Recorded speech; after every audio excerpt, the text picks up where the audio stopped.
بسم اللہ الرحمن الرحیم۔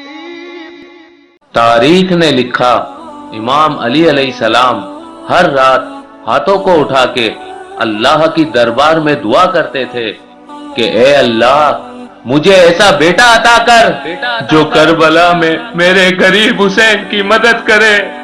اللہ نے غازی عباس علمدار کا ظہور کیا۔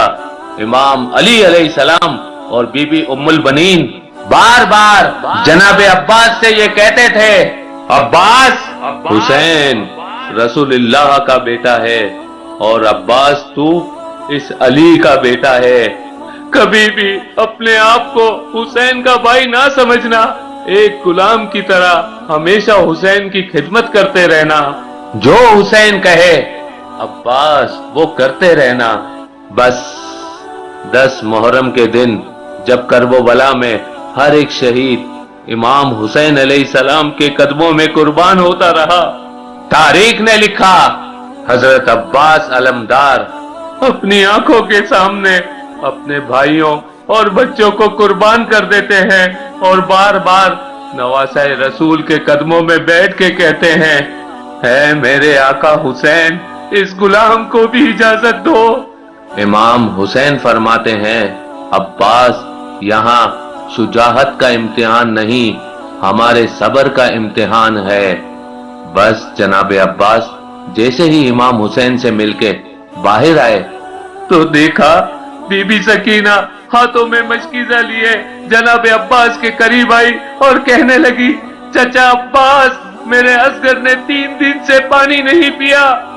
غازی عباس نے بی بی سکینہ کو دیکھا، خالی مشکیزے کو دیکھا، فرمانے لگے، اے میری آقا زادی میرے مولا حسین سے کہو میں آپ کے لیے پانی لے کے آؤں۔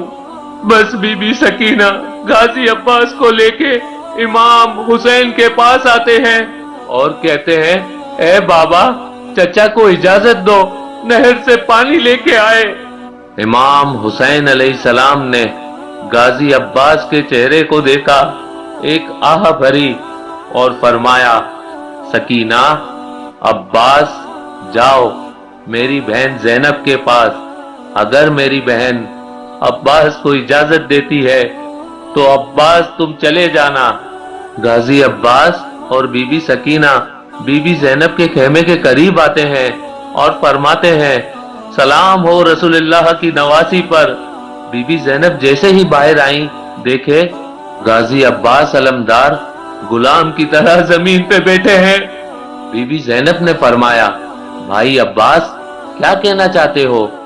غازی عباس نے فرمایا، اے میری آقا زادی اس غلام نے زندگی بھر آپ سے کچھ نہیں مانگا، آج کچھ مانگنے آیا ہے۔ آقا زادی زینب نے فرمایا، عباس حکم کر۔ جناب عباس رو کے کہتے ہیں، اے رسول اللہ کی نواسی 3 دن سے قیام میں پانی نہیں ہے، بچے پیاس کی وجہ سے تڑپ رہے ہیں، اس غلام کو اجازت دے کہ یہ میدان میں جا کے پانی لے کے آئے۔ جیسے ہی جناب عباس نے یہ فرمایا بی بی زینب زاروں قطار رونے لگی۔ غازی عباس نے کہا، اے میری آقا زادی کیوں رو رہی ہیں؟ بی بی زینب نے فرمایا، میرے بابا نے مجھ سے وصیت کی تھی کہ اے زینب کوفہ اور شام کی گلیوں سے تجھے بے پردہ کر کے رسیوں میں باندھ کے پھرایا جائے گا۔ میں نے بابا سے کہا، بابا جس کا عباس جیسا بھائی ہو وہ بازاروں میں کیسے آئے گی؟ لیکن عباس آج میں سمجھ گئی کہ میں قیدی بھی بنوں گی، لوگ مجھے پتھر بھی ماریں گے۔ بس جناب عباس کو اجازت ملی۔ غازی عباس مشق اور علم لیے نہر کی طرف بڑھتے ہیں۔ تاریخ نے لکھا شیر کی طرح حملہ کرتے ہیں، فوجیں اشکیاں بھاگنے شروع کر دیتی ہے۔ غازی عباس علمدار علم کو نہر پہ لگا کر بی بی سکینہ کے خالی مشکیزے کو پانی سے بھرنا شروع کرتے ہیں۔ تاریخ نے لکھا غازی عباس نے چلو میں پانی بھرا، پانی کو دیکھا، پھر خیام کو دیکھا، معصوم سکینہ اور علی اصغر کی پیاس کو یاد کیا اور پانی کو نہر میں پھینک دیا۔ اتنے میں جناب عباس دیکھے کہ آپ کا گھوڑا حسرت کی نگاہ سے آپ کو دیکھ رہا ہے۔ غازی عباس نے کہا، اے میرے گھوڑے، تو بھی 3 دن سے پیاسا ہے، نہر کے سامنے ہے، پانی پی لے۔ گھوڑا اپنی زبان میں کہنے لگا، اے میرے آقا، آپ میرے مالک ہیں، آپ نے بھی پانی نہیں پیا، کیسے ہو سکتا ہے؟ آپ سے پہلے میں پانی پیوں، پہلے آپ پانی پیئیں، پھر میں پانی پیوں گا۔ بس جیسے ہی گھوڑے نے یہ کہا، غازی عباس چیخ کے رونے لگے اور کہنے لگے، اے گھوڑے، جب تو اپنے آقا کے بغیر پانی نہیں پی سکتا تو میرا آقا حسین 3 دن سے پیاسا ہے، اس سے پہلے میں کیسے پانی پیوں؟ بس مشکیزے کو بھر کے خیموں کی طرف بڑھنا چاہا۔ شمر و عمر بن سعد نے یہ دیکھا کہ کچھ بھی ہو جائے خیموں تک پانی نہ پہنچے، حسین اور اس کے خاندان کو تڑپا تڑپا کے شہید کرنا ہے۔ کچھ سپاہی چھپ گئے اور کچھ سپاہی چاروں طرف سے غازی عباس کو گھیرے ہوئے ہیں۔ غازی عباس علمدار گھوڑے پہ سوار ہو کے خیموں کی طرف بڑھتے ہیں تو فوج اشکیا غازی عباس کا نشانہ لیے تیر چلانا شروع کر دیتی ہے۔ بس غازی عباس کی صرف یہی تمنا تھی کہ کیسے بھی کر کے پانی میں اپنی حقزادی سکینہ تک پہنچاؤں۔ بس ان تیروں کی بارش میں جناب عباس آگے بڑھتے جا رہے ہیں، کسی ظالم نے چھپ کے وار کیا، جناب غازی عباس کا ایک بازو قلم ہو گیا۔ مولا عباس نے علم اور مشق کو دوسرے ہاتھ میں تھاما اور خیموں کی طرف بڑھ رہے ہیں، کسی ظالم نے چھپ کے وار کیا اور جناب عباس کا دوسرا بازو بھی قلم ہو گیا۔ بس جناب عباس مشق کو اپنے منہ میں سنبھال کے خیموں کی طرف بڑھ رہے ہیں۔ ہزاروں تیروں کی بارش جناب غازی عباس کے جسم پہ ہو رہی ہے۔ تاریخ نے لکھا، غازی عباس کے چہرے پہ جسم پہ تیر لگنا شروع ہو گئے۔ ایک تیر جناب عباس کی آنکھ میں لگا، جیسے ہی تیر مشق کو لگے اور مشق سے پانی بہنا شروع ہو گیا۔ غازی عباس نے بہتی ہوئی مشق کو دیکھا، خیموں کی طرف منہ کر کے کہا، میرے مولا مجھے معاف کرنا۔ اتنے میں کوئی ظالم جناب غازی عباس کے سر پہ وار کرتا ہے اور جناب عباس گھوڑے کی چیز سے زمین پہ آتے ہیں۔ وہاں یہ منظر جب امام حسین علیہ السلام نے دیکھا، ان للہ و انا الیہ راجعون پڑھا اور نہر کی طرف بڑھنا شروع کیا۔ جناب عباس کے سر کو اپنی گود میں رکھتے ہیں۔ اتنی دیر میں جناب عباس فرماتے ہیں، اے میرے آقا مجھے معاف کرنا، میں نے کوشش تو بہت کی لیکن میں اپنی شہزادی سکینہ تک پانی نہ پہنچا سکا۔ امام حسین نے فرمایا، عباس اللہ کی مرضی یہ ہے کہ ہم سادات پیاسے رہ کر اللہ کے دین پہ قربان ہو جائے اور ہماری پیاس کو قیامت تک یاد رکھا جائے۔ پھر غازی عباس فرماتے ہیں، اے میرے مولا، اس آپ کے غلام نے آپ سے کچھ نہیں مانگا، آج کچھ مانگنا چاہتا ہے۔ امام حسین نے فرمایا، عباس میرے بھائی حکم کر۔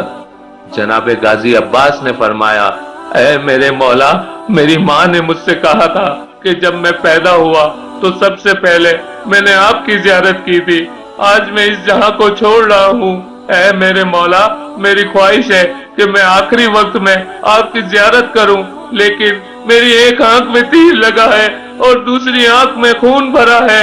اے میرے مولا، اگر زحمت نہ ہو تو میری ایک آنکھ سے خون کو صاف کرے تاکہ میں آپ کی زیارت کروں۔